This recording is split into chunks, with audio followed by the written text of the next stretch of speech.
So this is you, a pretty good-looking lady, even pretty enough to make bank on that site that rhymes with only hands.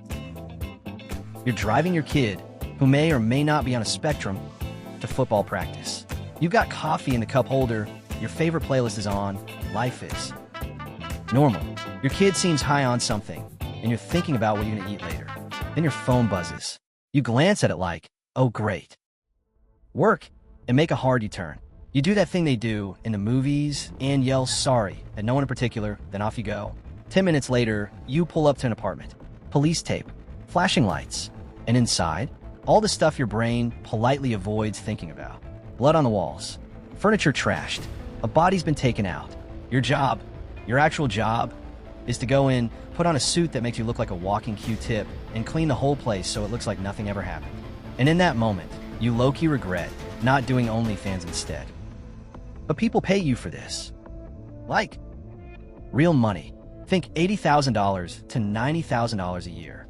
No degree, no office politics, just bleach, gloves, a stomach of steel, and maybe your sanity.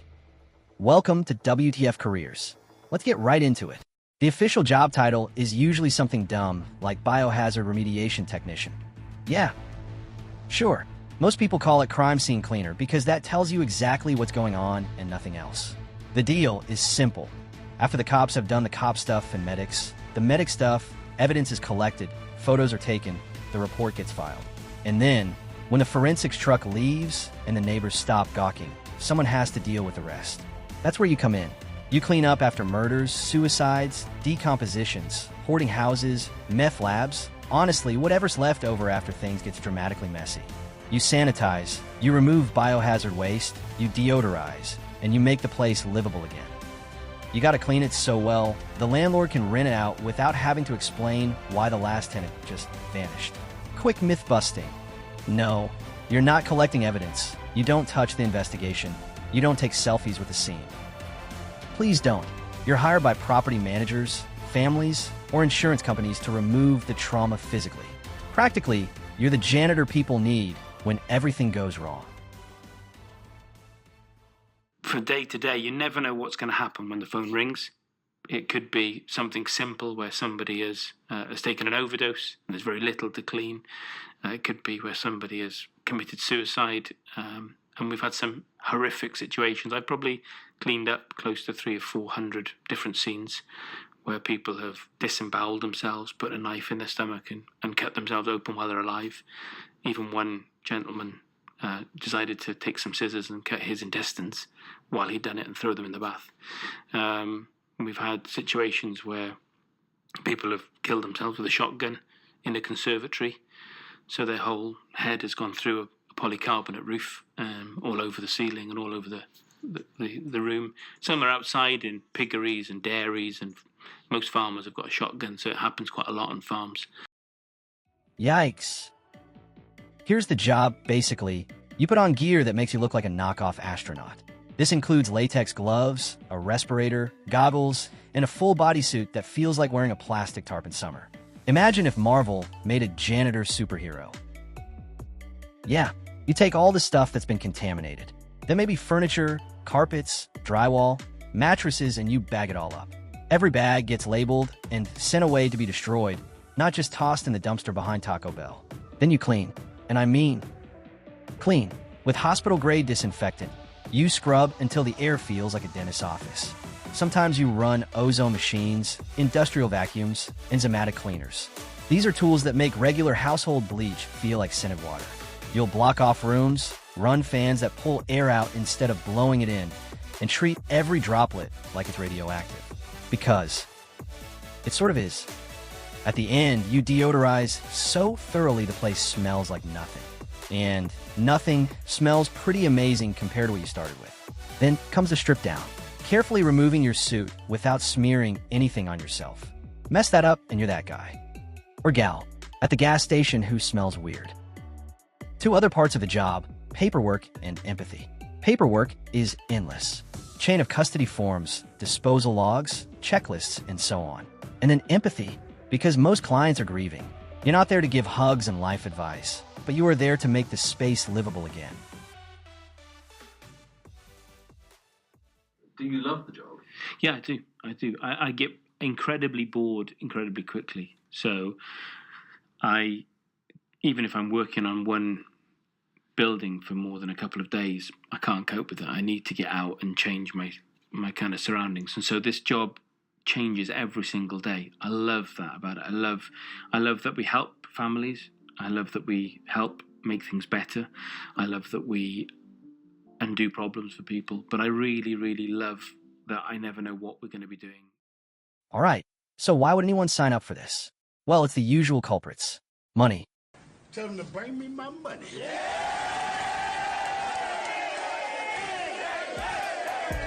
Freedom. And it also makes for great story times at the function. The pay is the headline. For entry level, around mid-40s to low 50s if you're just starting and gag reflexes are a problem. But you gotta stick around, learn the trade, don't quit at night calls, and you can hit 70 to 90K depending on where you live and whether you work nights and trauma calls. Trauma calls pay premium. Late nights? Double. Weekends? Extra. We need you now. That's called hazard pay, and it's delicious. Delicious. And if you eventually start your own crew, owners can pull 6 figures easy because most people will never do the job you do. They pay to avoid the feeling. This isn't some office gig where you sit in a meeting about how you guys are more than colleagues and actually a family, while Karen from HR tries to make you do trust falls. You show up, you clean up actual blood, and other stuff I can't legally describe without demonetizing this video. Then you get paid. No degree, no student loans, no fake team building activities where you glue macaroni on a vision board. Just you, your personal protective equipment, and a job nobody else wants. After we'd finished, and she was like overjoyed. So we said, look, it's £2,000, okay? And she was like, yeah, fine, wrote us a check there and then for it. And I was kind of 20 years old and just thought, I've earned £2,000, less 300 quid to pay one of the lads. So 1,700 quid for a day's work. I'm not going to look back. But to be honest with you, I just saw pound signs instead of seeing anything else. I just saw, so actually, if we can solve this problem, what can we charge? And that's how it started. So the good news is, no degree required. Bad news, you still have to know what the hell you're doing. This is not a learn on TikTok kind of skill. You need training so you don't get sick, ruin evidence, or bring home a smell that permanently lives in your jacket. You might want to consider these before you start though. Step 1. Bloodborne Pathogens Training. This is the class that teaches you to treat every red stain like it's trying to kill you. Step 2. Basic hazmat handling. Suits, respirators, how to tape your wrists when shit's about to go down. Step 3. Safety protocols so you don't accidentally become your own case study. CPR is good too. Occasionally you're the first one there. That's not common, but it happens and you don't want to just stand there like, yeah, I'll just wait for you to. Physical ability matters. Hauling a soaked mattress is a workout. If you skip leg day, this will fix that for you. Bonus skills, talking to people without making things worse, following boring SOPs without skipping steps, and not being the person who brags about the worst thing you've seen on social media. If you ever start your own company, you'll need disposal permits and a relationship with a hazardous waste company. This is the unsexy part of the job, but it's where your steady money comes from. We realised if we were going to go to local authorities, police, undertakers, and offer them our services, that we'd have to have something to kind of shore us up or to be recognised that we knew what we were doing. I went to a college in Birmingham to learn how to clean crime scenes, which was hilarious because it was just a lady in a miniskirt and high heels that poured some tomato sauce on a desk. We learned how to do that, how to clean that up, and walked away with a certificate saying that we were crime scene cleaners. Here's the part crime scene cleaning most people don't talk about. This job doesn't just hit your senses. It gets right into your head. And it's not the jump scare movie kind of scary. It's slower, heavier. It's the kind of thing that sneaks into your dreams and lingers like a smell you can't wash out. Yes, the physical hazards are there. Biohazards, chemical burns, infection risk. Hand sanitizer becomes your religion. Gloves your second skin. That part you can train for. You learn protocols, you memorize them, and you survive by being disciplined. But no handbook prepares you for the psychological residue. Because that is what it is. You're stepping into the worst moment of someone else's life, and you're expected to scrub it down until the place looks like nothing ever happened. Except something did happen, and your brain knows it. Later, you'll smell something faint, something that isn't even there, and suddenly you're right back in that room. Some cleaners say they dream about work. Others get phantom smells that follow them into everyday life. A few crack up laughing at nothing in the van at 3 a.m. Not because it's funny, but because their brain is looking for an escape hatch. That's where the dark humor comes in. It's not disrespect, it's survival. You don't laugh at the dead. You laugh with your crew so you don't collapse under the weight of it all. A couple stories I've heard. One cleaner said every time they walked into a grocery store cleaning aisle, the smell of disinfectant triggered flashbacks. They quit. Couldn't handle the overlap between normal life and work life. Another had to clean a child's nursery after something tragic. They said the silence in the room was worse than the scene itself. Weeks went by before they slept through the night again. And that's the thing. This job doesn't just test your stomach, it tests your ability to leave work at work. Some people can, some can't. What does a decomposing body smell?